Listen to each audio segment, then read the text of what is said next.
إذا وقعت الواقعة ليس لوقعتها كاذبة خافضة رافعة إذا رجت الأرض رجا وبست الجبال بسا فكانت هباء منبثا وكنتم أزواجا ثلاثة فأصحاب الميمنة ما أصحاب الميمنة وأصحاب المشأمة ما أصحاب المشأمة والسابقون السابقون أولئك المقربون في جنات النعيم ثلة من الأولين وقليل من الآخرين على سرر موضونة متكئين عليها متقابلين يطوف عليهم ولدان مخلدون يطوف عليهم ولدان مخلدون يطوف عليهم ولدان مخلدون بأكواب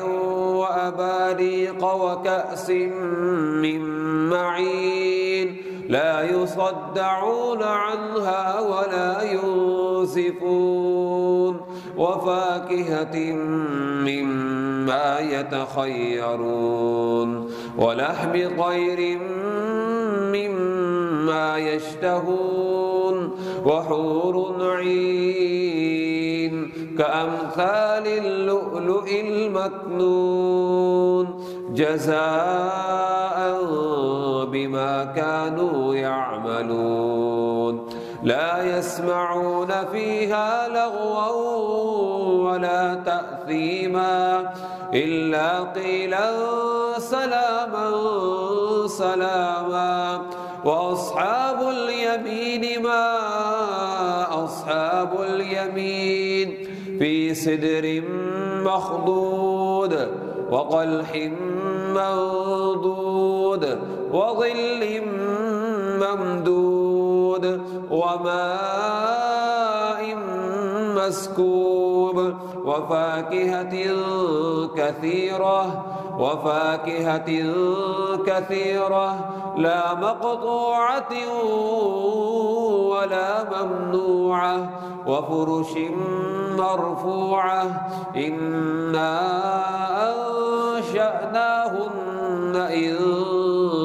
شاء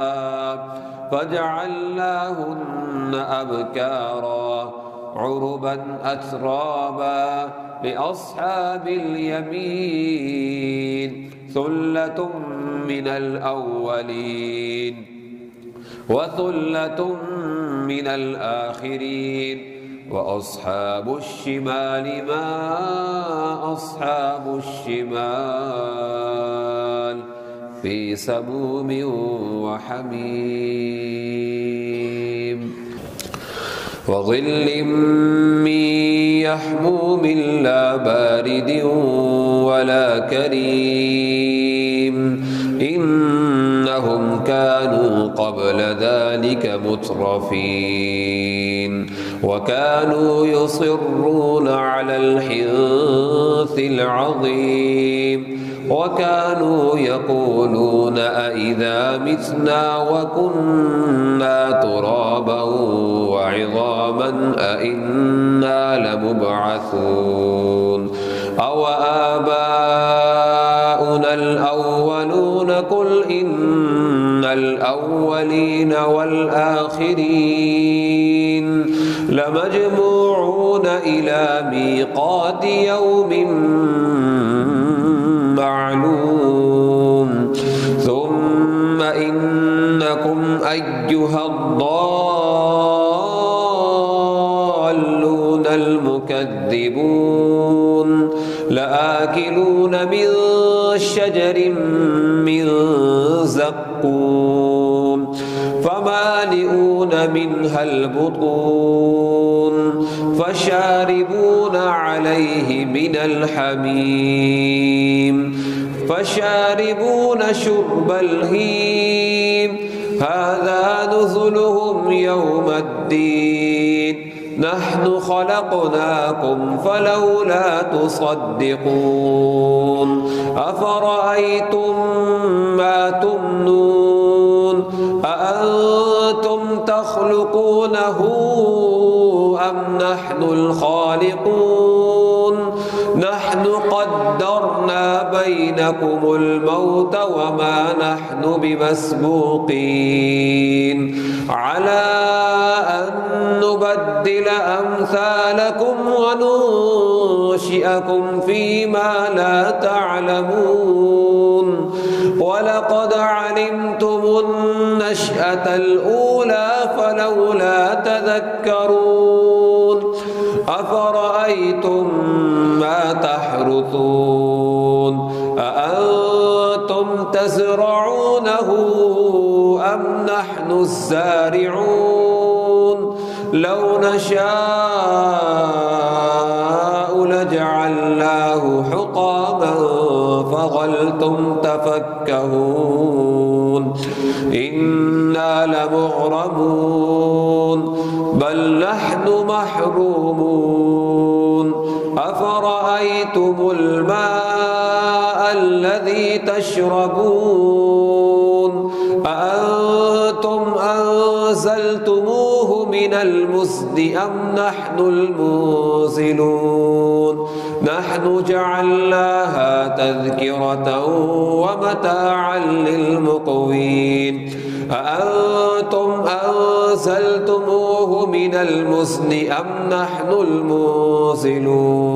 لو نشاء جعلناه أجاجا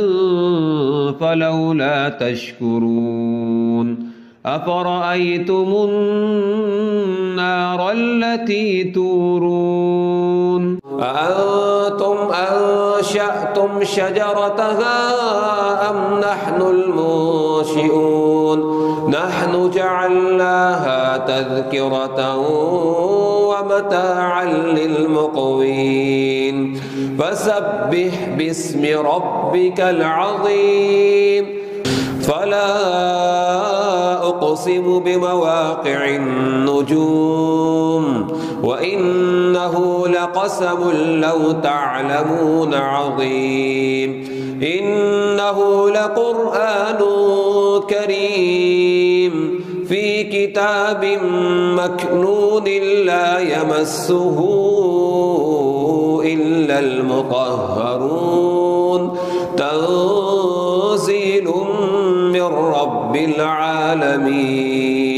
أفبهذا الحديث أنتم مدهنون وتجعلون رزقكم أنكم تكذبون فلولا إذا بلغت الحلقوم وأنتم حينئذ تنظرون ونحن أقرب إليه منكم ولكن لا تبصرون فلولا إن كنتم غير مدينين ترجعونها إن كنتم صادقين فأما إن كان من المقربين فروح وريحان وجنة نعيم وأما إن كان من أصحاب اليمين فسلام لك من أصحاب اليمين وأما إن كان من المكذبين الضالين فنزل من حميم وتصلية جحيم إن هذا لهو حق اليقين فسبح باسم ربك العظيم.